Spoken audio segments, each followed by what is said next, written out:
Баршаңызға сәлем. Бүгін біз «Очень странные деланың» финалына дейін 2-ші, 3-ші, 4-ші, 5-ші сезонын көретін боламыз. Дұрыс естідіңдер, 5-ші сезонында көріп, қысқа сюжетін еске түсіретін боламыз. Егер бұл видео 10 мың лайк жинаса, қаңтар айында әр сезонына бөлек әрі ұзақ тоқталатын болам. Ал олай болса тоңғайған лайктарыңды дайындап, теріс әлемге жайғаса беріңдер.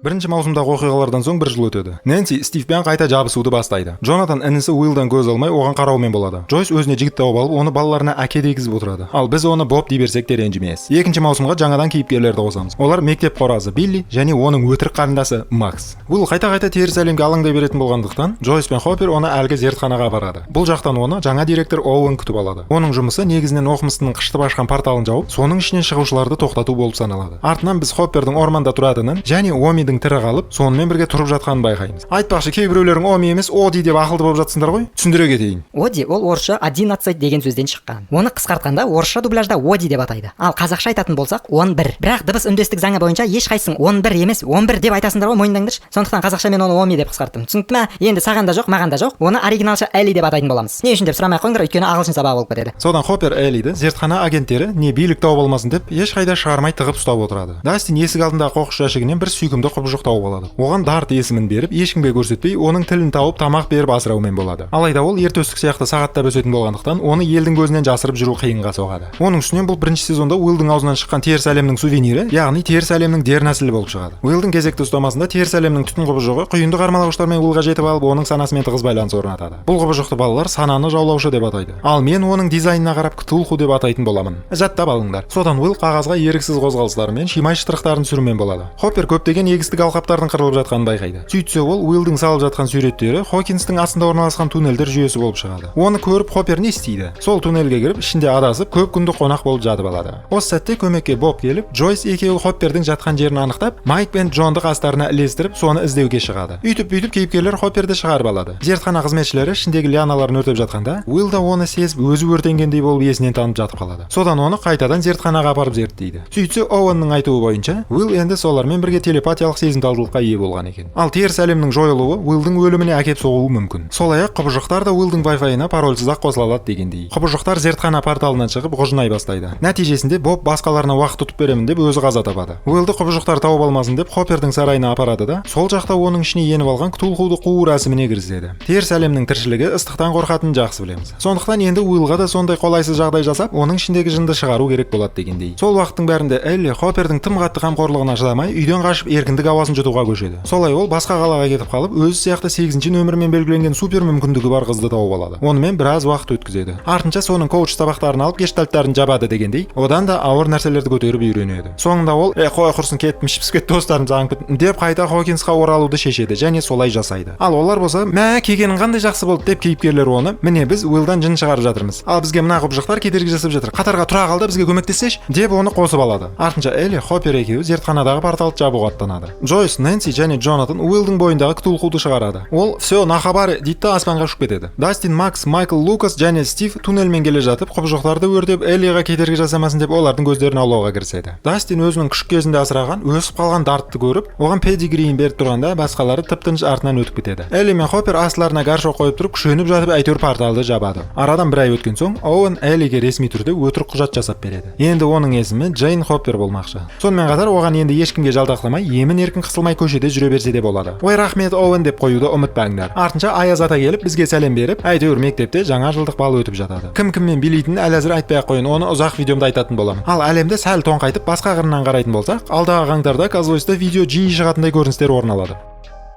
Бір жылдан соң Хокинс әкімі Старкорт дейтін ойын-сауық орталығын ашады. Ал оның астында бұл жолы енді зұлым Ксрол Уорстардың көттері қышып қайтадан теріс әлемге портал ашпақшы болып жатқан әрекеттері байқалады. Балалар бір төбеге шығып, лагерде танысқан Дастиннің махаббаты Сьюзидің сигналдарын тосуға тырысады. Алайда дым шықпай бәрі кетіп қалады. Ал Дастин сол уақытта орыстардың беріп жатқан орыс тіліндегі шифрлы хабарламаларын аңғара бастайды. Уилл байқұс әлі де Ктулхудың арбауы басылмағанын байқап, оның все на хабаре деп кеткенін есіне түсіріп тынын таппайды. Түнге қарай Билли келе жатып, көлік апатына ұшырайды. Артынша оны біреу сүйреп кетеді. Сөйтсе ол әлгі Ктулху болып шығады. Элли порталды жауып жатқанда ол толықтай үйіне қайтпаған болып шығып, енді ол Биллидің үстіне отырып дегенін орындауға кірісіп жүреді. Ктулху Биллидің арқасында басқа да адамдарды жүріс бір бәле көрсетем деп өзіне тартқызып, солардың ағзаларын пайдаланып түбінде балдай құбыжық болып құрастырылуды көздейді. Дастин орыс тілін білмей қиналғандықтан хабарламаларды шифрлай алмайды. Енді оны Стивтің Робин дейтін құрбысы көмектесетін болады. Артынша соның көмегімен хабарламаларды шифрлап тастайды. Бір қызығы, соның бәрі осы ойын-сауық кешенінде болып жатады. Өйткені фондағы музыка осы жерде де ойнап тұр дегендей. Уилл, Майкл, Лукас, Элли және Макс Биллидің тым лаңдап кеткенін байқап, оны аңдуға кіріседі. Мына жақта Нэнси мен Джонатан газетте жұмыс істеп жүріп, қаладағы егеу құйрықтардың қуып кеткенін байқап, оларға тергеу жұмыстарын жүргізумен болады. Джойс пен Хопперді Мюррей дейтін қуғынбайды тауып алып, әкімге қарсы өздерінің тергеулерін жүргізбекші болады. Оған қоса тағы бір орысты өздеріне қаратып алады. Стив, Дастин, Робин және Лукастың қарындасы Эрика орыстардың әңгімесіне құлақ тұрып, желдету жүйесі арқылы орыстардың қышма базасына еніп, портал ашып жатқанын көріп, жарты жолда ұсталып, түбінде қашып кетуге мүмкіндіктерін алады. Джойс, Хоппер және Мюррей үшеуі орыстар жайлы зұлымдықты біліп алып, Хоппер Оуэнге хабарласып, солардың жасайын деп жатқан қышмасын билікке құлағдар ету керектігін ескертеді. Элли Биллидің қуып кету себебін түсініп алады. Нәтижесінде әлгі Ктулху түтеп жүре бергеннен гөрі үлкен құбыжық айналуды жөн көріп күшейе бастайды да Эллиді өлтірмекші болады. Алайда кейіпкерлер ойын-сауық орталығына қашып, сол жаққа барып тығылып қалады. Ол жақта олар бірінші орыстармен алысады. Эллидің аяғына Ктулхудың бір бөлігі еніп кеткендіктен, оның бойындағы супер мүмкіндік уақытша сөніп қалады. Сөйтіп кейіпкерлердің басы біріккенде зұлымдыққа қарсы әрекеттерін орындауға көшеді. Хоппер, Джойс және Бауман үшеуі орыстардың базасына түсіп, портал ашқыш аппаратты жоюға кіріседі. Оларға Дастин мен Эрика радио байланысы арқылы көмектеседі. Қалғандары құбыжық қашан келер екен деп көттері дірілдеп отырады. Біраз уақыттан соң құбыжық келгенде, кейіпкерлер оны осындай фейерверктермен қарсы алады. Ал Билли есін жиып, өзінің кім екенін түсініп, соңғы сәтте ерлік жасап, кейіпкерлерге қашып кетуге жағдай жасап жан тапсырады. Джойс пен Хоппер аппаратқа жеткенде, оны құртудың жолын ұйымдастырады. Соның салдарынан Хоппер өзін құрбан етеді. Аппарат жарылады, портал жабылады, құбыжық өледі. Оның ізіне Оуэн келіп, елді дүрліктірмей қышманы тыныш жаба салуды көздейді. 3 айдан соң Джойс Эллиді өз қамқорына алады. Артынша бала-шағасымен бірге Калифорнияға көшіп кетеді.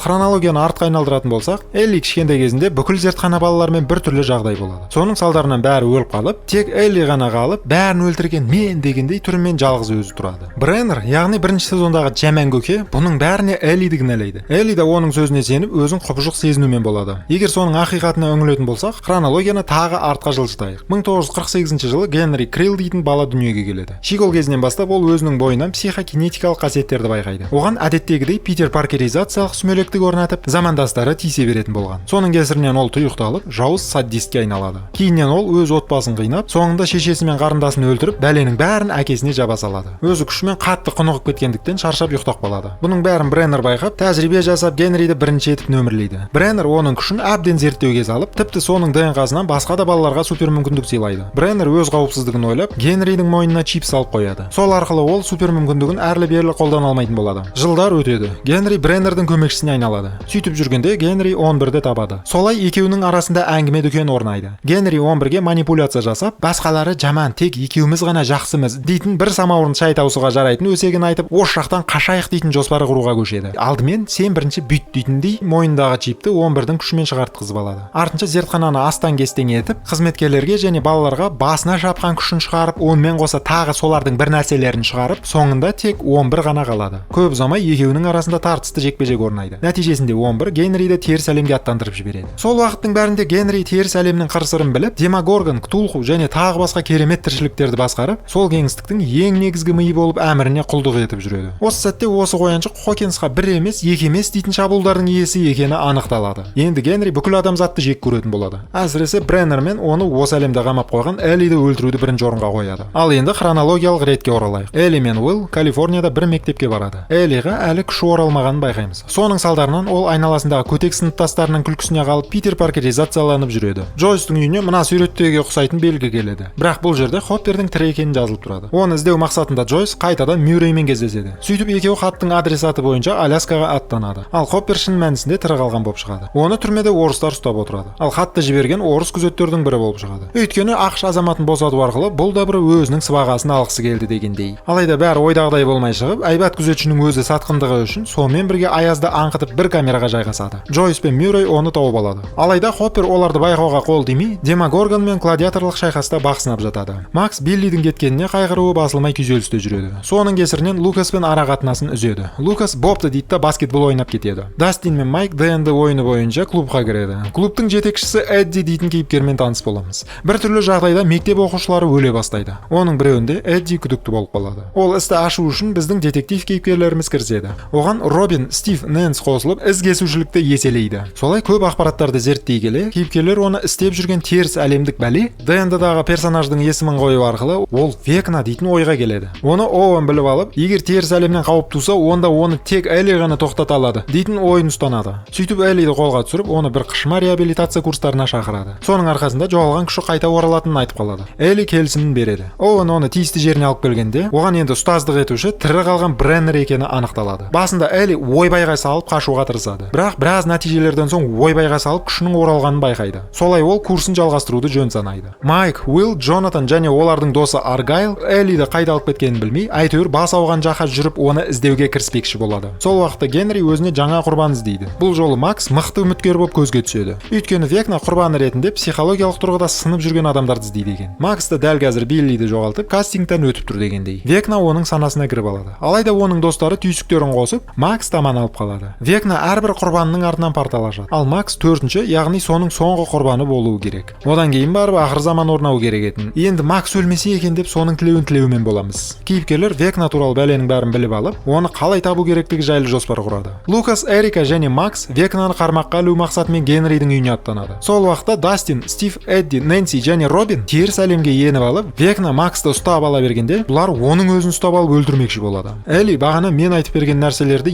енді біле бастайды да, нәтижесінде өз күшін толық зарядтап алады. Артынша Майк, Уилл, Джонатан және Аргайлмен бірігіп Макстың санасына еніп алып, Векнамен шайқасқа түсетін жер іздеу мақсатында осындай жерге келеді. Солай Векна Макстың санасына ене бастайды. Элли оны тауып алып, Векнамен шайқасқа түседі. Сол уақытта Нэнси Генридің физикалық денесін өртеуге көшеді. Ал мына жақта Джойс, Хоппер және Мюррей түрмеден қашу әрекеттерін орындайды. Есесіне Хоппер Демогоргпен жайғасып, соңында жеңіске жетеді. Ол да Векнаға бір ықпалын тигізеді. Солай Элли Векнаны жеңеді. Алайда Векна «Всё на хабаре» дейтін сөзін қояр емес. Макс өледі. Ал сәйкесінше сол жерден енді үлкен портал ашылып, Хокинсті қағайыр бәрі бір жерге келіп тіреледі. Элли өз күшін пайдаланып, Макстың жүрегін соққызып, оған бір жаңа дем бергендей болады. Ертесіне мына болған нәрсені билік жасырып, тек жер сілкінісімен ғана теңей салады. Макс ауруханаға түсіп комада жатады. Көптен бері күткен Хоппер оралып, Эллиді бір жылатып алады. Бір кезде аспаннан күл жауа бастайды. Бұл дегенің теріс әлемнен Векна бастаған сұмдықтар шығып, біздің әлемді жаулап алуға кіріседі деген сөз деп қорқып отырғанымызда 5-ші сезон басталып, бәрі әзірше тыныш сияқты болып көрінеді.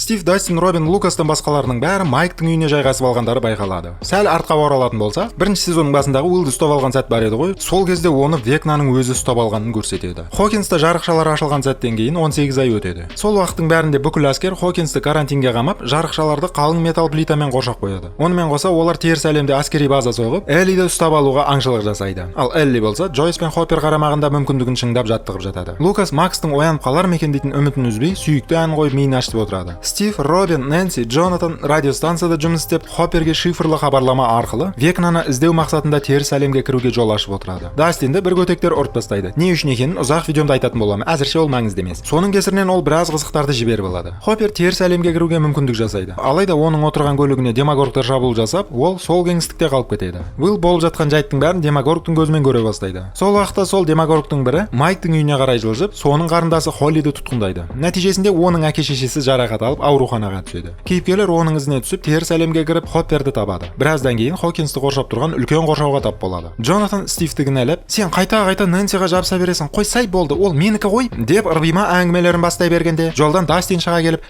одан да көтті қысып Холлиді құтқару миссиясын бастайық» дегенге келтіреді. Майк пен Нэнси алдында Холлидің елес доспен сөйлесіп жүргенін байқап, мүмкін сол Векна болар дейтін ойға келеді. Уиллға тағы бір көріністер келе бастайды. Робин оған телепатиялық мүмкіндікті қосып, сол құбыжықтардың көзімен Векна Холлиді қай жерде ұстап отырғанын біліп алуын айтады. Нэнси мен Майк емін алып жатқан шешелеріне келіп, Холлидің сандырақ досын қалай атайтынын сұрайды. Сөйтсе оның аты Генри болып шығады. Уилл Холлидің досы сандырақ емес, оның Векна екенін телепатиялық мүмкіндік арқылы түсініп қояды. Сол-ақ Уилл Векнаның аңдып жүрген балаларын соның көзімен алдын ала біле алатынын айтып қалады. Неге олай? Өйткені Уилл Векнамен байланыс орната алады. Ал Векна тұтқындайтын балаларының санасына еніп ала алады. Демек енді Уилл да сол түртілген балалардың санасына Wi-Fi орната алады деген сөз. Хоппер мен Элли қоршаудан өтіп көруге тырысады, бірақ дым шықпайды. Есесіне әскерлерге ұсталып қалады. Алайда Эллидің көмегімен олар былай да бүктеліп шкафқа салынады. Элли әскерлер Векнаны ұстап алып, оны базада тұтқындап қамап отыр дейтін ойға келеді. Уилл бәріне өзінің жаңа мүмкіндігін жуып беріп, келесі тұтқындалатын баланы анықтайды. Ол бізде Эриканың құрбысының інісі Дерек болып шығады. Сонда командаға алдында Холлиді Демогоргон қалай ұстағанын естеріне түсіріп, соған орай жоспар құра бастайды. Ол үшін Эрика ұйықтататын торт апарып беріп, отбасының бәрін ұйықтатып тастайды да, портал ашып Демогорг келгенде, команда оған трекер іліп қою арқылы оның қадамын аңдып, Векнаның отырған жерін анықтауға көшеді. Алайда кейіннен Дерек оянып кетіп, бұларға сенбей хайвай шығарады. Сөйтіп тұрғанда Демогоргтың өзі амбарға келгенде, Дерек оларға сеніп көтін қыспалады. Сол уақытта Холли Векнаның 1950 жылғы үйінде жүреді. Артынша Холли орманға қаңғырып кеткен сәтінде ол жақтан Максты кездестіреді. Хоппер мен Элли Векнаға қол жеткізу мақсатында базаға кіреді. Бұл жақта әскерлердің қолына түсіп қалады. Екеуі бәрін қырып алған соң зертханада ұсталып отырған Векна емес, әлгі 8-ші нөмірдегі бала Кали болып шығады. Макс Холлиға қайда жүргендерін түсіндіреді. Сөйтсе бұл не әр емес, не бер емес, Генридің естеліктері сақталатын жады әлем болып шығады. Макстың да коматозды күйде әзірше осы жақта жүргені анықталады. Мына жақта Уилл бастаған топты Демогоргонның шабуылынан Стив, Джон, Нэнси, Дастин құтқарып қалады. Әскер Хокинстағы балалардың қауіп үстінде екенін түсініп, оларды кәдімгі әлемнің базасында бір жерде ұстап отырады. Солай команда бір ойға келіп, балалардың бәрін Хокинстан босату жоспарына кіріседі. Бір кезде порталдан жаппай Демогоргондар шыға бастайды да, бүкіл әскерді қырып салады. Оның артынан Векнаның өзі шығып, Уиллды ұстап алып, оны менсінбей тастап кетеді де, Демогоргондардың көмегімен қалған балаларды тұтқындайды. Ал кедергі жасағандарын өлтіртеді. Векна теріс әлемге кетіп қалған соң, Уилл өзінің ашылмай жүрген супер мүмкіндігі осы сәтте жарық көріп, Демогоргондардың бәрін пытырлатып қырып тастайды. Солай ол достары Майк, Лукас, Робинді құтқарып қалады. Мына жақта тұтқынға түскен балалар Генридің үйінен оянып, оның айтып отырған ертегісіне сеніп отырады. Алайда Дерек пен Холли ғана мән-жайды білетін болғандықтан, екеуі де өтірік сенгенсіп түр бермейді. Солай Холли Деректі пайдаланып өзіне уақыт ұтып алады. Генри Дерекке алданып жүргенде, Холли орманда Макспен кездесіп, осы жақтан босанудың жолын ойластырады. Генри оны біліп қойып, жақындарын өлтіретінін айтып, Деректі қорқытып, Холлиді тауып алып, Максты алқымнан алады. Сол сәттерде Уилл Векнаға шығып, оның аяғын сындырып тастайды да Максты құтқарады. Алайда оны өлтіріп үлгерместен сет ұстамай қалып, байланыс осы жерінен үзіледі. Теріс әлемде Кали бұрын-соңды бұның қанын пайдалану арқылы басқа балаларға сәтсіз эксперименттер жүргізгенін айтып, түбінде Элли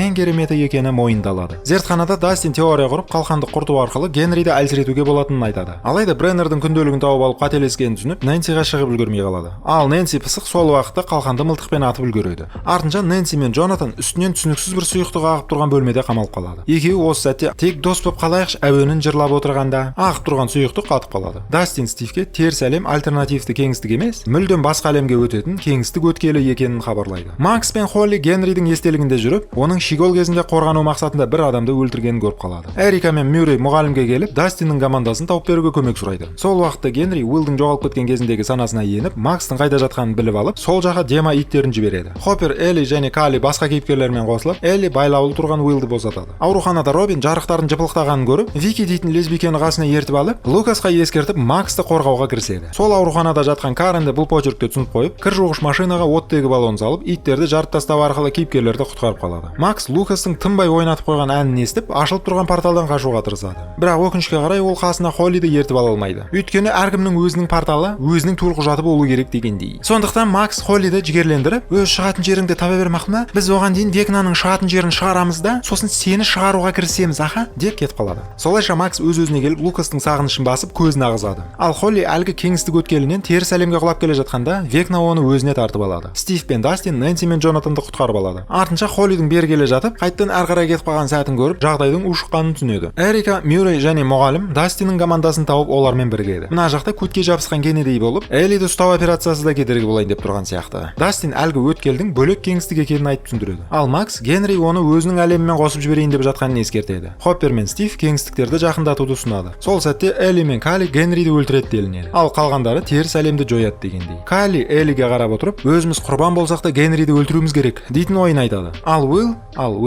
Өзінің былай қыздарды жақсы көре алмайтынын мойындап, кейін оның өзінде ешкім жақсы көрмей шеттетіліп қалам ба дейтін қорқынышын білдіріп, бәрінің "Қорықпа, біз сеніменбіз" дейтін құшағына кіреді. Көп ұзамай Мюррей барлығын теріс әлемге кіргізе бастайды. Холли оянған сәтте барлық шындықты айтып, басқа балалардың көздерін ашып беруге тырысады. Алайда бәрі әурешілікпен аяқталып, олардан таяқ жеп қалады. Дерек те көмектесе алмайды. Өйткені оған өзінің отбасы қымбат дегендей. Солай Генри тұтқындалған 12 баламен байланыс орнатып, өзінің зұлым жоспарын орындауға кірісе бастайды.